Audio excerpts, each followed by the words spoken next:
Archaeologists now saying that they have discovered a sprawling 3,300-year-old tomb of an army general named Uriah.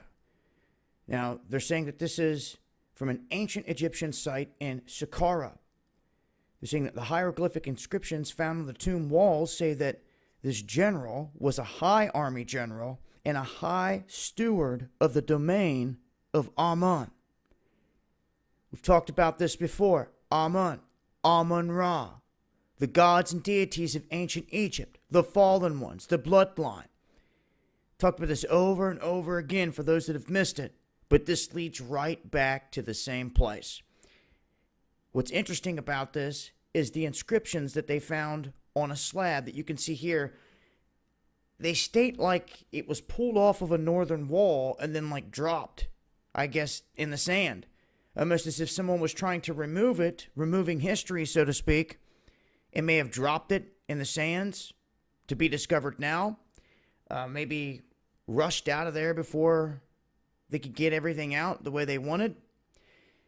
I'm not sure. But what this does show is that this general had interactions with bordering countries, and in it he depicts what they were doing with surrounding countries, neighboring countries. Now, they don't go into great detail here exposing any of the real nuggets of truth of what was happening here, but the fact that this man was a major general in that time, and they're saying that he was there during the reign of Pharaoh Seti I, who ruled Egypt from 1294 BC and continued into the reign of Pharaoh Ramses II, which lasted until 1213 BC.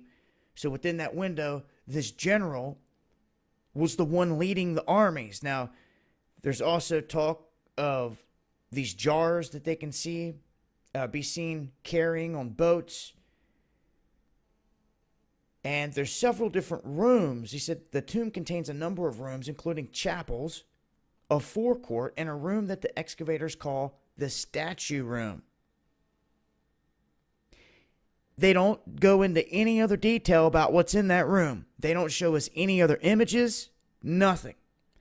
So it may take some time before any of this comes creeping out. But I think it's interesting when they find an ancient general that was connected to the time of Amun-Ra, or Amun.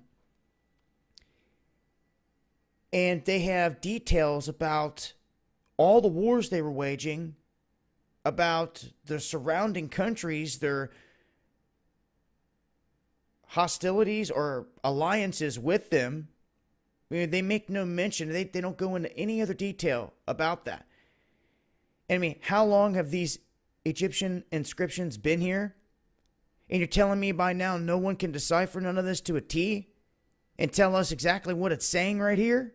You know, that's key. When we get guys that are skilled in doing that and can just look at these hieroglyphs and then read them and know pretty much what it's saying, well, then we're getting somewhere. Then we can start to decipher the true story.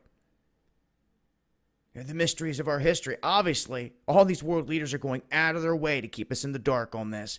And that's something I think we can all agree on. I'll leave links with more info. Make sure to tune into Underground World News Live. Friday nights, 9 p.m. Eastern, Dabu 77. For a whole lot more. Peace.